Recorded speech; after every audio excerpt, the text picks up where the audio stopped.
पुष्यमित्र शुंग सनातन धर्मी था, ब्राह्मण था, और वह जो इसका नाम चेंज करके बदल दिया है। कोई कर्ण चौपड़ रख दिया है, कोई सुदामा चौपड़ रख दिया है। ये सुदामा चौपड़ नहीं होना चाहिए, कर्ण चौपड़ नहीं होना चाहिए। ये बौद्ध गुफा है और शिलालेखों से इसका साक्ष्य मिल जाता है। पुष्यमित्र शुंग जो है दशरथ को पदच्युत करके मगध की राजगद्दी पर बैठा था। इतिहास में इस बराबर गुफा का नाम खलतिक है। नागार्जुनी नाम पड़ा है, इसमें हमको संदेह होता है। करें सर, नमस्ते आपको। नमस्ते जी सर, परिचय सर देते हुए आप अपनी बात रखेंगे। मैं doctor K Naveen, retired professor Magadh University. Nagarjuni गुफा हम लोग देखने आए हैं और ये हिस्ट्री बताता है कि इस अशोक के द्वारा निर्मित है, लेकिन कभी कभी हमको दिखाई पड़ता है कि नहीं, अशोक के पौत्र दशरथ नाम के राजा ने इसको बनवाया है।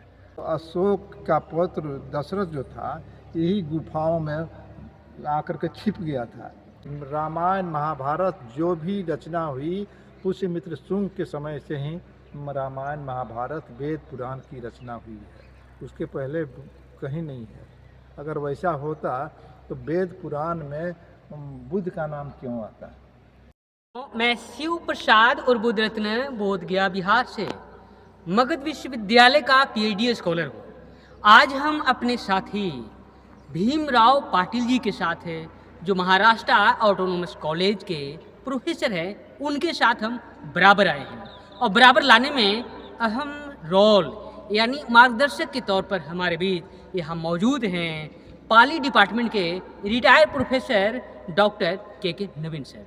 तो इनसे हम जानते हैं कि जो बराबर में, जैसा कि हम सुनते आए हैं कि यहाँ 7 बड़े बड़े गुफा है और उस 7 की अलग ऐतिहासिक महत्व है, और उस ऐतिहासिक महत्व के बारे में हम खास करके ये पाली डिपार्टमेंट के रिटायर्ड प्रोफेसर साहब हैं, हम इनसे जानना चाहेंगे कि गुफाओं का बौद्ध कल्चर, बौद्ध संस्कृति और पाली के संदर्भ में इनका क्या महत्व है, या और भी चीज़ें जो हमें बोलने में छूट रही हो उसको आप अपने स्तर से सर आप रखने की कोशिश करें। सर नमस्ते आपको। नमस्ते जी सर, परिचय सर देते हुए आप अपनी बात रखेंगे।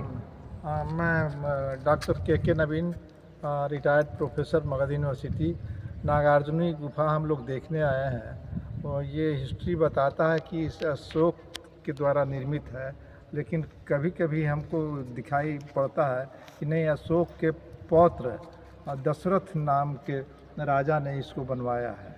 लेकिन ये जो नागार्जुनी नाम पड़ा है, इसमें हमको संदेह होता है कि नागार्जुनी नाम के स्कॉलर, बौद्ध स्कॉलर अशोक के बहुत वर्षों बाद हुए हैं। इस पर हम लोग को छानबीन करना चाहिए कि क्या नागार्जुनी नाम क्यों पड़ा है और किन लोग को दिया गया है। एक बराबर के में जो है वो आजीवक संप्रदाय को दान किया गया। नागार्जुनी किसको दिया गया है, ये जो गुफा लेख है उसके पढ़ने के बाद ही ये होगा, निर्धारण होगा कि ये किसको दान दिया गया था। सर एक बात हम आपके साथ है, अभी हम सुन कर ये समझ पाए कि अशोक के पौत्र दशरथ, जो दशरथ की नाम आ रही है, वो वाकई में दशरथ कौन है?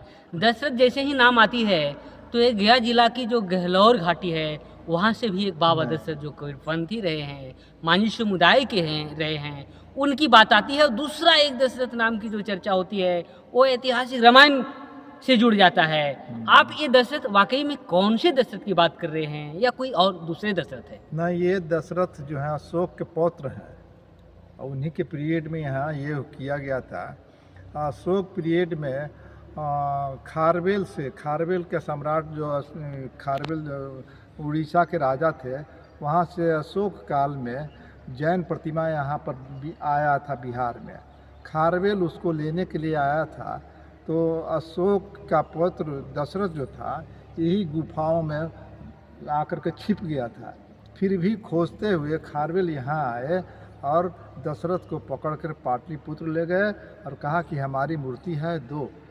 अनंत में देना पड़ा, तब मूर्ति ले करके वो लौटा। तो दशरथ कन्फर्म है कि अशोक के पौत्र हैं।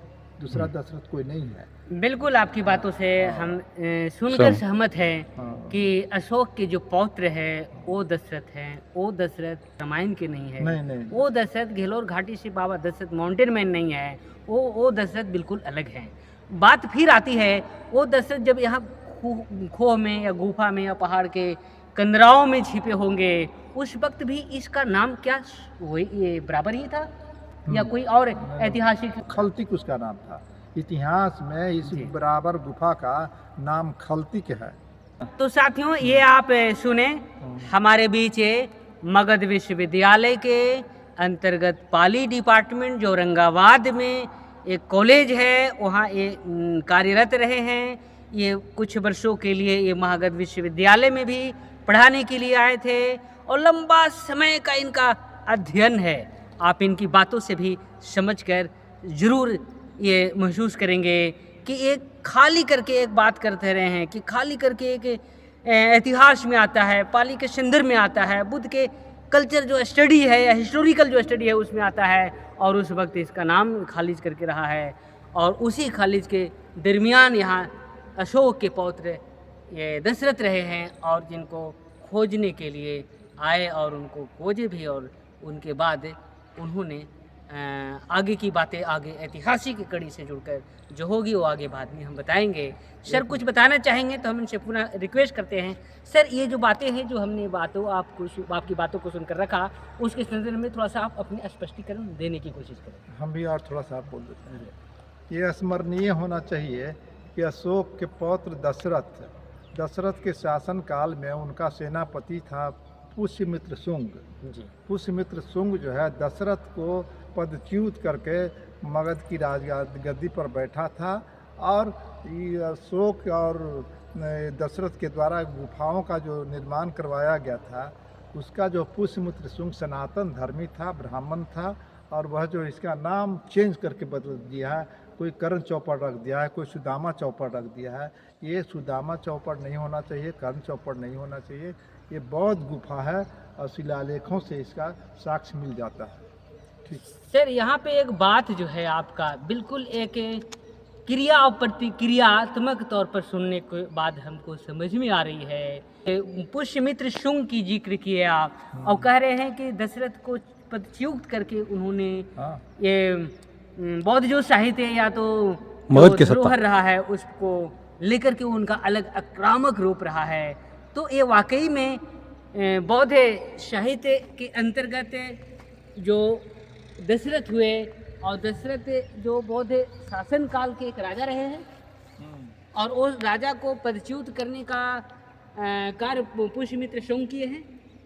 और ये पुष्यमित्र जो शुंग है वो अशोक के जो पौत्र दशरथ जो बौद्ध विरासत को संभाल रहे थे उनको पदच्युत करने के बाद उन्होंने एक नई संस्कृति की शुरुआत की। वो वाकई में कौन संस्कृति थी? ये सनातन संस्कृति, रामायण महाभारत जो भी रचना हुई पुष्यमित्र शुंग के समय से ही रामायण महाभारत वेद पुराण की रचना हुई है। उसके पहले कहीं नहीं है।